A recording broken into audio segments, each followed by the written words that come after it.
What did you make of Theresa May's speech today, proposing some measures, but only for the next Parliament? Yeah, absolutely. First of all, I'm deeply disappointed that what we'll see now is, over the last 5 years, the lifetime of this particular Parliament, we will not have had or seen a published government strategy on how they're going to prevent people from becoming radicalised in the first place and combat non-violent extremism.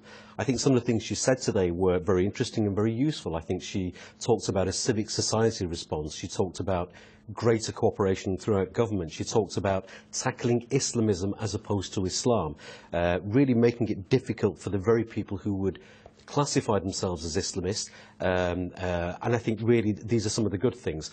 I'm not so sure about the banning orders, and I'm not sure how that's going to work, because I certainly don't believe in thought police. I don't think that the answer really to actually combating non-violent extremism is to ban people who hold those ideas. I think we need to promote more debate and more challenge from society and from the government as well. So how would you go about doing that? Well, a number of ways. First of all, I would look at empowering and training organisations to provide, such as schools, prisons, to provide things like primary care. Look at the way that they would identify signs of extremism and then look at them within the context, the same context as they would do with racism, the same way that they would do with sexism, the same way that they would do with other things, and empower them and give them the skills. So where does the responsibility lie there? Is it the government or are there other agencies which should be doing this? I don't think it's just the government. I think it should be civic society. We wouldn't ask the government to necessarily always come up with the answers for racism. We would want society to come up with the answers for racism, to say, no, it's not acceptable. In the same way, Islamism and the values that Islamists hold aren't acceptable to the values that mainstream society holds. So it's really down to all of us, but the government should take the lead.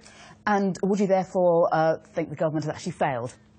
I think the government's done very well in terms of once people have been identified as being extremists and showing support for radicalisation and terrorism, then de-radicalising them and actually rehabilitating them. Where the government has seriously failed is to challenge the very ideas that actually would drive people down these pathways in the first place. The government has failed to build resilience. The government has failed to have a published strategy and a cohesive strategy on building this resilience and challenging the doctrine, the ideology and the theology. Why is that? I think we're still having this. I mean, I was involved in the government task force after 7/7, and I still see the same discussions, the same debates amongst politicians that we saw 10 years ago.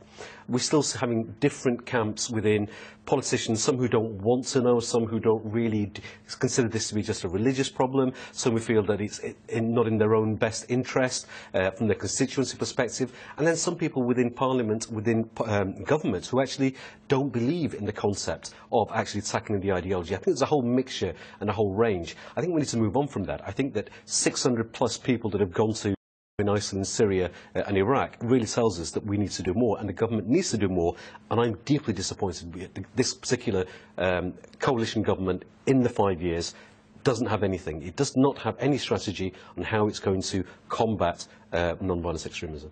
And do you think on your own the Quilliam Foundation is enough? Because many Muslims say, you don't speak for us, you don't represent us. What would you say to them? Well, we're not here. First of all, Quilliam is not a Muslim organisation. Probably only about 30 to 35% of the staff within Quilliam are Muslims. So first of all, that's sort of something that doesn't really matter. We're here for the whole wider society. We're here for Muslims, we're here for non-Muslims. 95% of the society, of our British population, are not Muslims. We care about the security of all, not just Muslims, but everyone. The only people that really should fear us in terms of debate and challenging them are Islamists, people who don't hold the values that normal people within society would hold. So it doesn't really matter whether we have the buy-in from Muslims or not. But the thing is, over the last sort of 8 to 9 months, I'm seeing a sea change. Literally nearly every day.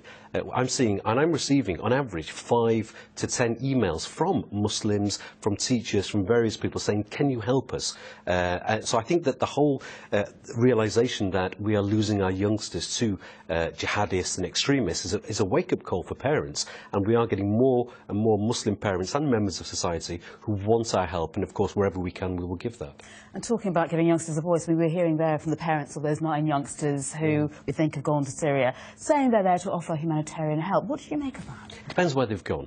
In reality, if they've gone over to Syria and Iraq, especially Syria, they will have probably gone over to an area that's controlled by the so-called Islamic State, by Daesh, by ISIL. If they've gone over into that area, then effectively they will be working for ISIL. And that's illegal. That's illegal under Terrorism Act 2006. But if they're staying on the Turkish side, well, Turkey is an ally. Turkey is an ally in a coalition against jihadism and extremism. If they're on that side of the border, then absolutely, there's nothing illegal in that, and that should be absolutely fine. But if they've gone over to the Syrian side, they've joined ISIL. Yes, it does. Absolutely. Thank you so much. Thank you.